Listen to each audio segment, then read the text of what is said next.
Hello दोस्तों, आप सभी का स्वागत है अपने YouTube channel V Study Point में। हमारे द्वारा बेस्ट करंट अफेयर्स की सीरीज कंटिन्यू है। तो आइए शुरू करते हैं आज की क्लास। कल हमारे द्वारा आपको 3 क्वेश्चन कमेंट बॉक्स में आंसर बताने के लिए कहा गया था। पहला क्वेश्चन था वायु प्रदूषण अधिनियम कब पारित हुआ था। तो यह पारित हुआ था 1981 में, जिसे 1987 में संशोधित किया गया था। सेकेंड क्वेश्चन था स्पर्श क्या है। तो स्पर्श एक रक्षा मंत्रालय की एक ऑनलाइन पेंशन वितरण और प्रबंधन प्रणाली है।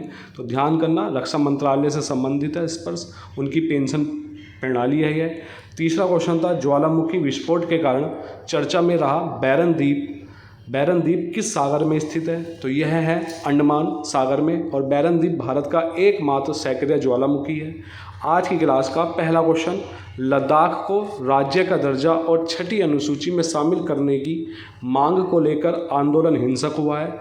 लेह में 35 दिन की भूख हड़ताल के बाद यह हिंसक हुआ है। तो ध्यान करना, जो अभी लद्दाख को राज्य का दर्जा और 6ठी अनुसूची में शामिल करने की मांग को लेकर धरना आंदोलन किया जा रहा था। तो अन्य मांग क्या थी? लद्दाख के लिए एक अलग से लोक सेवा आयोग स्थापित करने, और लोकसभा में लद्दाख के लिए 2 सीटें सुरक्षित करना, जबकि वर्तमान में केवल एक सांसद चुना जाता है, तथा विधानसभा सृजन करने की मांग। अब संविधान की 6ठी अनुसूची क्या कहती है? वर्तमान में संविधान में जो अनुसूची है वो कितनी है? 12 अनुसूची है। तो ध्यान देना, 12 अनुसूची है वर्तमान में भारत के संविधान में। क्वेश्चन आ जाता है कि वर्तमान में भारत के संविधान में कितनी अनुसूचियां हैं? 12 अनुसूचियां। एक एक हम आपको बता देते हैं। देखिए, पहली अनुसूची में राज्य और केंद्र शासित प्रदेशों की सूची, उनके क्षेत्र और सीमाएं से संबंधित है, वर्णन है इसमें।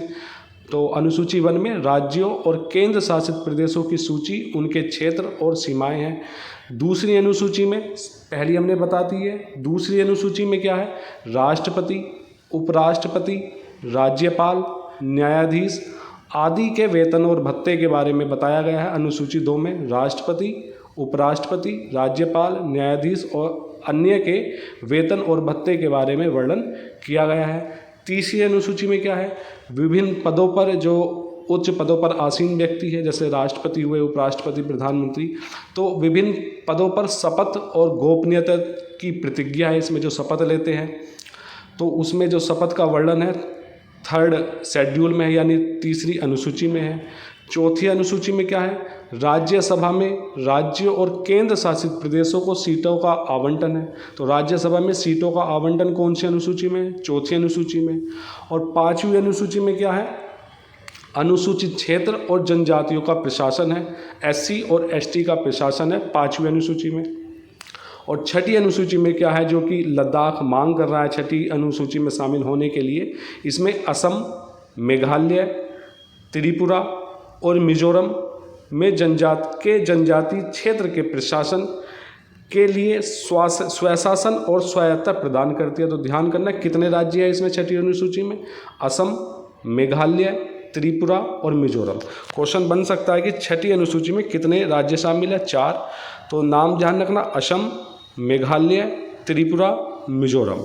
और 7वीं अनुसूची में क्या है? 7वीं अनुसूची में संघ सूची, राज्य सूची और समवर्ती सूची का वर्णन है।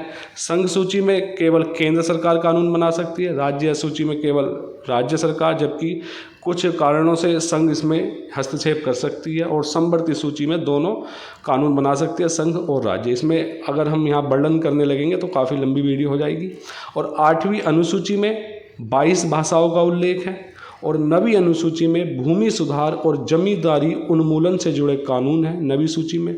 और 10वीं अनुसूची में दल बदल निषेध है। तो दल बदल अधिनियम से संबंधित है, जो कि 52वां संविधान संशोधन 1985 द्वारा यह जोड़ी गई थी। 52वां संविधान संशोधन, ध्यान रखना, क्वेश्चन आ जाता है कभी कभी, 52वां संविधान संशोधन 1985 किससे संबंधित है? तो दल बदल।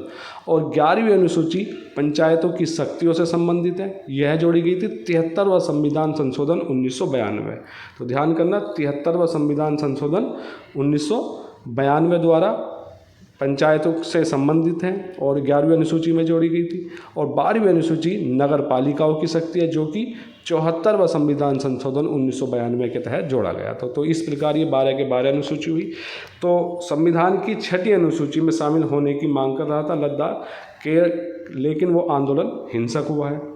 नेक्स्ट क्वेश्चन है, किस मंत्रालय ने आदि युवा फेलोशिप और आदि कर्मयोगी स्वयंसेवक कार्यक्रम शुरू किया है? तो आंसर है जनजातीय मामले मंत्रालय। नेक्स्ट क्वेश्चन, हाल ही में अंतर्राष्ट्रीय आपराधिक न्यायालय से किसने अपनी सदस्यता वापस ली है? पहली है नाइजर, दूसरा है बुर्किना फासो और तीसरा है माली। नेक्स्ट क्वेश्चन, हाल ही में भारतीय कृषि अनुसंधान परिषद ने किस देश के साथ मैत्री 2.0 क्रॉस इनक्यूबेशन कार्यक्रम प्रारंभ किया है? तो यह आंसर है ब्राज़ील। तो भारतीय कृषि अनुसंधान परिषद ICAR की स्थापना जो हुई थी 16 जुलाई 1929 को, ध्यान करना 16 जुलाई 1929 को भारतीय कृषि अनुसंधान परिषद की स्थापना हुई थी। नेक्स्ट क्वेश्चन, देखिए हाल ही में केंद्रीय प्रदूषण नियंत्रण बोर्ड की रिपोर्ट आई है, रिपोर्ट 2023 आई है, तो इसको देख लेंगे बहुत अच्छे से, एग्जाम में आ सकता है। 22 सितंबर 2025 को केंद्रीय प्रदूषण नियंत्रण बोर्ड, आप लोगों को कमेंट बॉक्स में बताना है केंद्रीय प्रदूषण नियंत्रण बोर्ड की स्थापना कब हुई थी। आगे हमने बता रखा है इसी वीडियो में। तो केंद्रीय प्रदूषण नियंत्रण बोर्ड ने अपनी 2 वर्षीय नदी संरक्षण रिपोर्ट जारी की है, जिसमें 2023 में स्नान हेतु अनुपयुक्त नदी स्थलों यानी BOD मान्यता से अधिक की संख्या 2022 के 815 से घटकर कितनी रह गई है? 807 हो गई। तो ध्यान रखना, अनुपयुक्त नदी स्थलों की संख्या घटकर कितनी हो गई? 807। और साथ ही सबसे प्रदूषित नदी स्थलों की संख्या में भी कमी दर्ज हुई है। BOD यानी बायोलॉजिकल ऑक्सीजन डिमांड, जैविक ऑक्सीजन मांग। देखिए अगर मैं BOD पूरा समझाऊंगा आपको तो यह पर्यावरण का टॉपिक है और बहुत ज़्यादा लंबी वीडियो हो जाएगी, तो शॉर्ट में मैं बता देता हूँ बायोलॉजिकल ऑक्सीजन डिमांड यानी जैविक ऑक्सीजन मांग। और यह क्वेश्चन बहुत बार आ चुका है BOD से संबंधित, PCS हो या UPSSC हो SSC हो। तो शॉर्ट में बता देता हूँ मैं आपको, यह सामान्यतः यह दर्शाती है कि पानी में मौजूद कार्बनिक पदार्थों को तोड़ने के लिए कितनी ऑक्सीजन की आवश्यकता होती है, यानी BOD बायोलॉजिकल ऑक्सीजन डिमांड, कितनी ऑक्सीजन की मांग है कार्बनिक पदार्थों को तोड़ने के लिए। तो यह जैविक ऑक्सीजन मांग बताती है। BOD यह बताता है कि पानी कितना प्रदूषित है। तो ध्यान रखना, ये 2 पॉइंट मैंने आपको बता दिए इससे संबंधित। और प्रदूषित नदी खंड यानी PRS 271 नदियों के PRS पाएगा, जबकि 2022 में 279 नदियों के 311 PRS थे यानी प्रदूषित नदी खंड थे। शीर्ष प्रदूषित राज्य महाराष्ट्र में 54 PRS पाए गए। तो सबसे अधिक PRS यानी प्रदूषित नदी खंड कहाँ पाए गए? महाराष्ट्र में। और उसके बाद कहाँ पाए गए? केरल में 31 PRS। और प्राथमिकता 1 श्रेणी में तमिलनाडु, उत्तर प्रदेश और उत्तराखंड में 5-5 PRS यानी 5-5 खंड पाए गए। तो उत्तर प्रदेश कौन सी श्रेणी में आता है? प्राथमिकता 1 श्रेणी में। तो कौन कौन से राज्य? तमिलनाडु, उत्तर प्रदेश और उत्तराखंड में कितने कितने PRS, कितने कितने खंड? 5-5 खंड पाए गए हैं।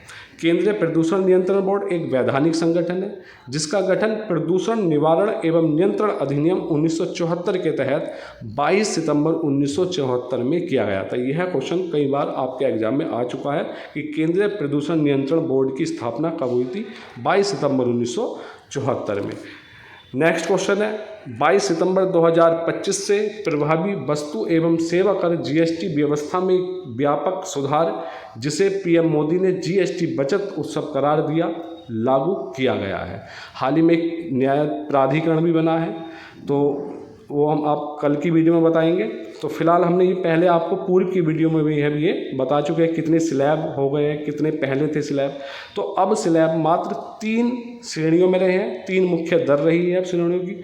तो GST 2.0 में वस्तुओं और सेवाओं को 3 मुख्य दर श्रेणियों में पुनर्गठित किया गया है। यह क्यों बताया जा रहा है? क्योंकि हाल ही में GST बचत उत्सव मनाया गया है। तो जो कि स्लैब कौन कौन से है? 5% यानी मेरिट रेट। इसमें कौन कौन सी वस्तुएं शामिल है? खाद्य सामग्री है, स्वास्थ्य सेवाएं हैं, जीवन बीमा, मेडिकल उपकरण, हरित वाहन और रसोई उत्पादों सहित 516 श्रेणियों की इसमें वस्तुएं हैं। और 18% यानी मानक रेट में क्या क्या है? मशीनें हैं, केमिकल्स हैं, मोटर वाहन हैं पार्ट्स छोटे वाहन व दोपहिया कंज्यूमर ड्यूरेबल जैसे फ्रिज, टीवी आदि कितनी प्रतिशत की श्रेणी में? 18% मानक रेट में। और 40% में पान मसाला हुआ, तंबाकू हुआ, सिगरेट हुआ, अय्याशी से जुड़ी वस्तुएं जैसे याच, निजी वाहन, कैफीन पेय आदि।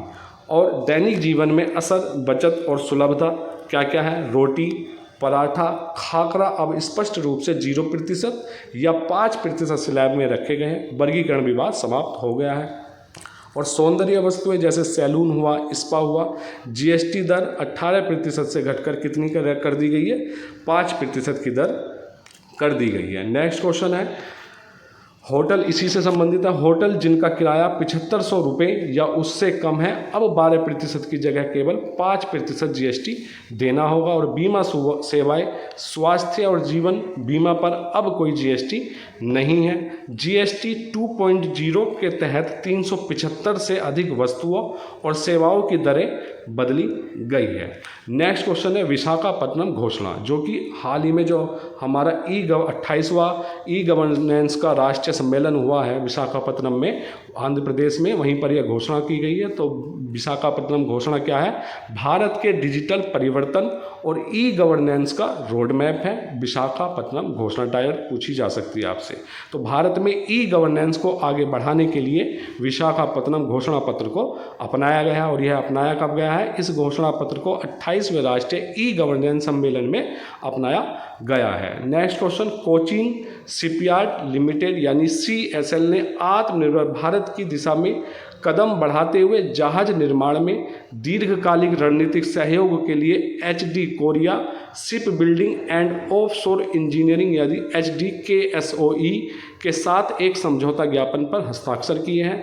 और इस समझौता ज्ञापन का आदान प्रदान ऐतिहासिक कार्यक्रम समुद्र से समृद्धि भारत के समुद्री क्षेत्र में परिवर्तन के दौरान किया गया है।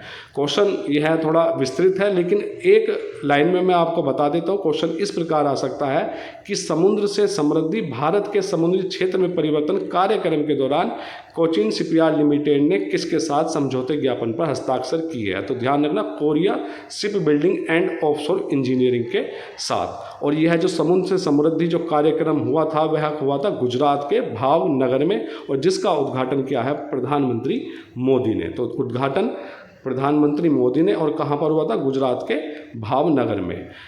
नेक्स्ट क्वेश्चन है जियो पेमेंट बैंक ने सेविंग्स प्रो लॉन्च करने की घोषणा की है। इससे ग्राहक अपने बैंक खाते में पड़ी अतिरिक्त धनराशि पर 6.5% तक ब्याज बचा सकेंगे। तो ध्यान रखना, सेविंग्स प्रो किसने लॉन्च की है? जियो पेमेंट बैंक ने। नेक्स्ट क्वेश्चन है H1B वीज़ा पर अमेरिका की सख्ती, लेकिन चीन लेकर आया एक नया वीज़ा प्रोग्राम जिसका नाम है के वीज़ा प्रोग्राम। तो चीन ने 1 अक्टूबर 2025 से नया के वीज़ा प्रोग्राम शुरू करने की मंजूरी दी है। और के वीज़ा उन विदेशी युवा वैज्ञानिकों और तकनीकी टैलेंट को मिलेगा जिन्होंने चीन या विदेश की किसी प्रतिष्ठित यूनिवर्सिटी, रिसर्च संस्थान से स्टेम यानी साइंस, टेक्नोलॉजी, इंजीनियरिंग, मैथमेटिक्स में बैचलर या उससे ऊंची डिग्री हासिल की हो। नेक्स्ट क्वेश्चन है RBI ने हाल ही में देखिए एक कंपनी का पंजीकरण रद्द किया है, उसका नाम पूछा जा सकता है। तो नाम है Datta finance and training private limited. तो इसका पंजीकरण RBI ने रद्द किया है। आपको कमेंट बॉक्स में बताना है RBI की स्थापना कब हुई थी। और हाल ही में एक निधन हुआ हेराल्ड डिकी का, जो कि इंग्लैंड के महान एम्पायर थे। कितनी आयु में? 92 वर्ष की आयु में। एक और निधन हुआ है SL भैरप्पा, जो कि लोकप्रिय कन्नड़ उपन्यासकार और दार्शनिक। नेक्स्ट क्वेश्चन है 44वां भारतीय अंतर्राष्ट्रीय व्यापार मेला यानी IITF 2025 एक भारत श्रेष्ठ भारत की थीम पर आधारित होगा। और इसका आयोजन 14 से 27 नवंबर 2025 तक नई दिल्ली के भारत मंडपम में आयोजित यह होगा। नेक्स्ट क्वेश्चन है दवा प्रतिरोधी बैक्टीरिया जिन्हें नाइटमेयर बैक्टीरिया कहा जाता है, यह कहाँ कहर मचा रहा है? तो यह मचा रहा है अमेरिका में। नेक्स्ट क्वेश्चन है तमिलनाडु सरकार ने तटीय पारिस्थितिकी तंत्र की मजबूती और समुद्री जैव विविधता की सुरक्षा के लिए तमिलनाडु कोस्टल रेस्टोरेशन मिशन की शुरुआत की है। तो क्वेश्चन आ सकता है TN SOAR की शुरुआत किसने की है? तो आंसर रहेगा तमिलनाडु सरकार ने। नेक्स्ट क्वेश्चन आज की क्लास का लास्ट क्वेश्चन, आयुष्मान भारत प्रधानमंत्री जन आरोग्य योजना के 7 वर्ष पूरे हुए हैं और आयुष्मान भारत योजना का जो शुभारंभ किया गया था 23 सितंबर 2018 को किया गया था। इसके लाभार्थी नागरिक कितने हैं? 55 करोड़ से अधिक। और जारी किए गए आयुष्मान कार्ड अभी तक कितने हैं? 41 करोड़ से अधिक है। और व्यक्तिगत खर्च में गिरावट जो आई है 63% से 39% तक की गिरावट आई है। आपके लिए आज के क्वेश्चन है, H1B वीजा पर नए आवेदन पर कितने लाख डॉलर का शुल्क लगाए जाने का प्रावधान किया गया है? और दूसरा क्वेश्चन है, दुनिया का चौथा सबसे तेज सुपर कंप्यूटर जुपिटर किसने लॉन्च किया है? इस वीडियो की PDF आप हमारे टेलीग्राम ग्रुप से प्राप्त कर सकते हैं, जिसका लिंक हमने डिस्क्रिप्शन में दे दिया है। तो दोस्तों हमारे YouTube channel V Study Point को ढेर सारा प्यार दें, सब्सक्राइब करें, शेयर करें, लाइक करें। धन्यवाद।